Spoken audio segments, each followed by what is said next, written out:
ఉన్నారు నాకు అదోలా ఉంది వెళ్ళమని చెప్పు నాన్న ఈ ఊరి ఆచారం ప్రకారం పిల్లకి మగవాళ్ళు నలుగు పెడతారు పిల్లాడికి ఆడవాళ్ళు నలుగు పెడతారు ఇదేనమ్మా ఈ ఊరు సాంప్రదాయం నువ్వేంటి ఊరోళ్ళ సంప్రదాయం అది ఇది అంటున్నావు నా కోపం వచ్చేలోపు వాళ్ళిద్దరూ వచ్చారా లేదా అసలు ఎక్కడున్నారో ఏమయ్యారో అన్ని తెలుసుకొని వచ్చి చెప్పు పో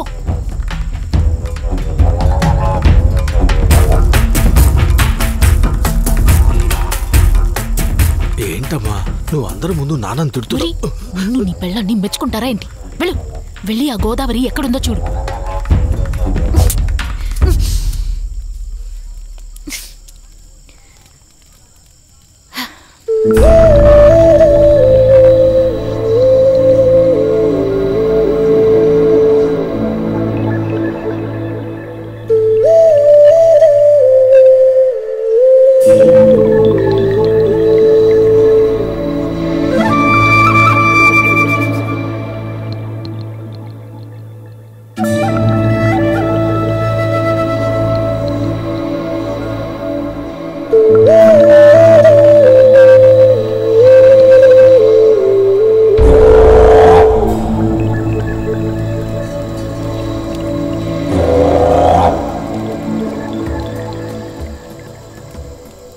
మామా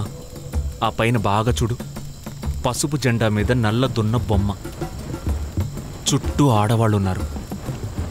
ఇదిగో ఇటు చూడు నల్ల జెండా మీద పసుపు దున్న బొమ్మ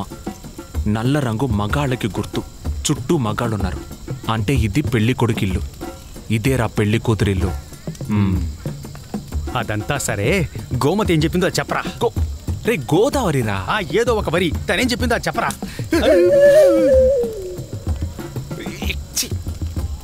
మొహమా అది రే గోమతి ఏం చెప్పింది మూసుకొని రమ్మంది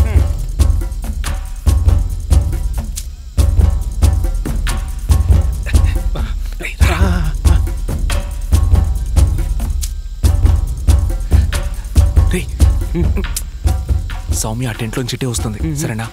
తను రాగానే కప్పుకొని పట్టుకొని తీసుకొచ్చేస్తాను నువ్వు అంతవరకు ఆ టెంట్లో దాక్కో త్వరగా వెళ్ళు ఓకే ఓకే ఓకే పో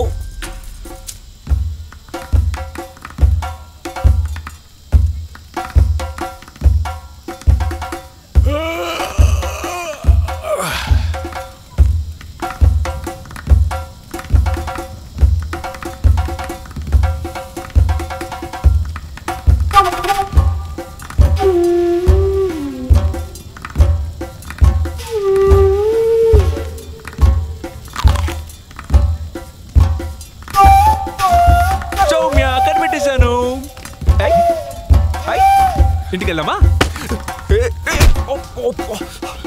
బ్రో సారీ బ్రో నేను సౌమ్య అనుకుని పొరపాటు కౌగులించుకున్నాను ప్రామిస్ గా మీరని తెలిస్తే నేను కౌగులించుకున్నాను కాదు ప్రామిస్ గా ఇలాగే కౌగులించుకుంటావా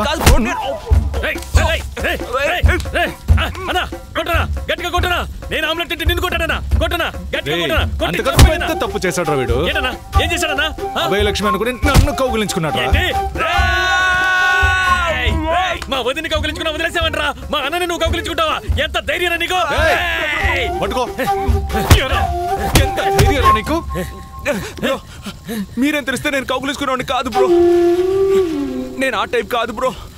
మిమ్మల్ని నేను ఎలా మీరు నా అన్నయ్య లాంటి వారు బ్రో ఎవరికి ఎవరా అన్న మనల్ని చూసి భయపడి పారిపోయాడన్నవాడు సరే పద వెళ్ళి పట్టుకుందా పద మావా నన్ను ఒంటరిగా వదిలేసి వచ్చేసావేంట్రా ఏమైంది అర్థమైన కుక్కలు నన్ను కొడుతున్నారా ఏ కుక్కలు రా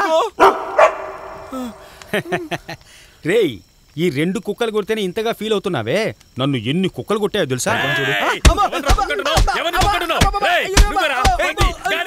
ఎందుకంటే మమ్మల్ని ఊరికే కొడుతున్నారు ఒక్క నిమిషం రా 14 ఏళ్ల క్రితం ఆ అక్క కూతురికి నాకు పెళ్లి ఫిక్స్ చేసి ఆ పిల్ల ఇక్కడ నుంచి పారిపోతే తాళి కడితే ఆ పిల్లకే కడతానని నేను యముడి మీద ఒట్టేస్తే అంతవరకు ఏ పిల్లని ముట్టుకోడు ఏకపత్ని వ్రతుడిగా ఉంటాడని మా అమ్మ యముడి మీద ఒట్టేస్తే ఎంతో మంది అమ్మాయిలు నా వెంటపడి నా బ్రహ్మచర్యాన్ని పాడు చేయాలని ప్రయత్నించినా ఏ మాత్రం చెల్లించకుండా ఓం యమాయ నమః ఓం యమాయ నమః అని మంత్రాన్ని చెప్పుకుంటూ నాలోని కోరికల్ని మనసులో దాచుకొని ఎందరో చిన్నవాళ్ళు పెళ్లి చేసుకుని శోభనం రోజు నాకు నమస్కరించి ఆశీర్వదించమంటే నవ్వు మొహంతో ఆశీర్వదించి ఎంత కోపమున్నా అది పైకి తెలియకుండా గంభీరంగా నడిచినప్పుడు అడుగు తడబడినా నాలోని బాధని ఊరికి తెలియకుండా నాలోనే దాచుకొని ఈ ఊరంతా సంతోషంగా కాపురాలు చేసుకుంటుంటే ఆరు బయట నులక మంచం మీద బోర్లా పడుకుని ఉంటే తాగడానికి నీళ్లు పెట్టిపోతారు. అవన్నీ భరించి చివరికి 14 ఏళ్ల తర్వాత ఆ పిల్లని ఎత్తుకొచ్చి పెళ్లి చేసుకుందామని చూస్తే ఎక్కడి నుంచో ఇద్దరు కుర్రాళ్ళు అరనిక్కర్లు వేసుకొచ్చి ఆ పిల్లను తీసుకుపోవాలని చూస్తారు. నేను నవ్వుతూ దాన్ని తీసుకెళ్ళమని మీకు టాటా చెప్పి ఫ్లయింగ్ కిస్ ఇస్తాను అనుకున్నారా?